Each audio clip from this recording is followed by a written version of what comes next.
Entrez donc dans ces racontades, comme une sorte d'escapade, dans cette prose qui se balade, qui va du sublime au cagade. La vie, quoi. Le gâteau du dimanche. Les jours de la semaine sont couleur gris de blouse avec une pointe de bleu de travail. Le dimanche, lui, il est éblouissant. Il sent l'eau de Cologne fraîche. Sa raie de côté est vraiment sur le côté et son col de chemise est sans accroc. Il porte beau, monsieur le dimanche, il marche droit. Il lance un regard méprisant sur les jours mesquins de la semaine qui le suivent partout comme des petits chiens battus. C'est pourtant grâce à eux qu'il peut se payer le beau costume qu'il arbore ce matin à la messe de 10 heures. Il se lève tard, ses repas ne sont pas ordinaires, lourds et longs, même repus les dents du fond baignant, il amène toujours les gâteaux. Le gâteau du dimanche, pas fou, je connais ses habitudes et je garde une petite place pour les garer, pour le garer, mon millefeuille dominical.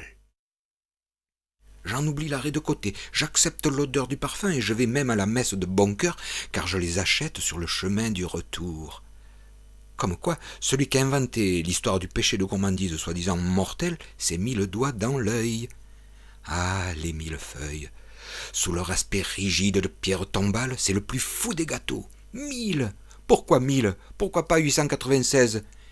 Imaginez la tête de madame Chananeille si je lui disais « Bonjour, je voudrais 3 choux à la crème et un 896 feuilles. » Sous son carrelage de marbre de sucre, les couches de crème douce somnolent patiemment sur des socles de croûte tendre et n'attendent qu'une chose, mes dents.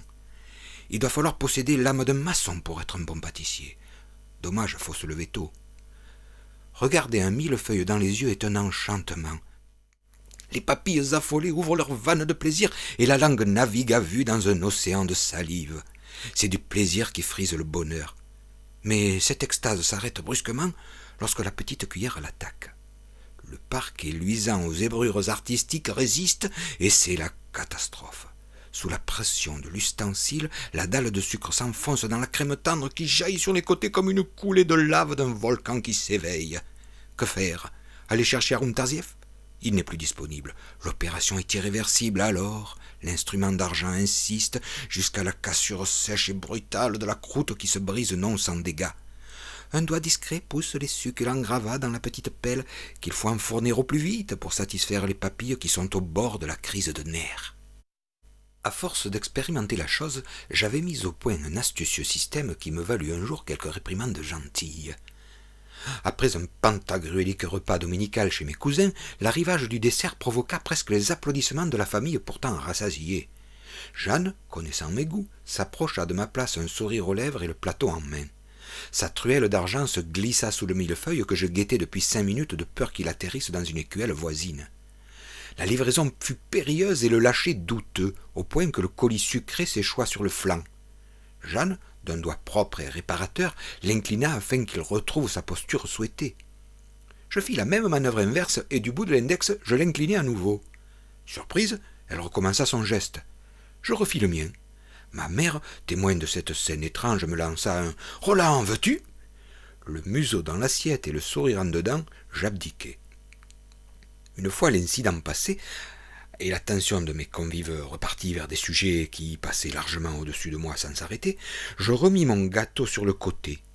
J'avais remarqué que dans cette position pourtant iconoclaste, ma cuillère attaquait la croûte plus facilement. La crème restait docile et je pouvais ainsi m'envoyer sans bavure des bouchées de rêve savamment dosées.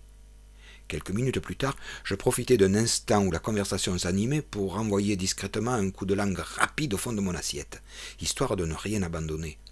Seul mon grand frère se rendit compte de ce lapement de gamelle et me lança un petit aboiement de connivence. Tout en rêvassant à une vie de 7 dimanches par semaine et la façon de breveter cette géniale manière de débiter les millefeuilles, je m'aperçus que le fond de mon écuelle de luxe était décoré par une illustration des fables de La Fontaine. Je venais de lécher le corbeau et le renard. J'imaginais alors une fable nouvelle. L'ours et le gâteau. Pour pouvoir déguster les gâteaux du dimanche, sans se faire couler la crème dans les manches.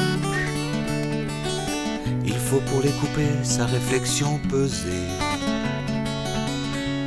Rien ne sert de forcer, il faut avoir le billet.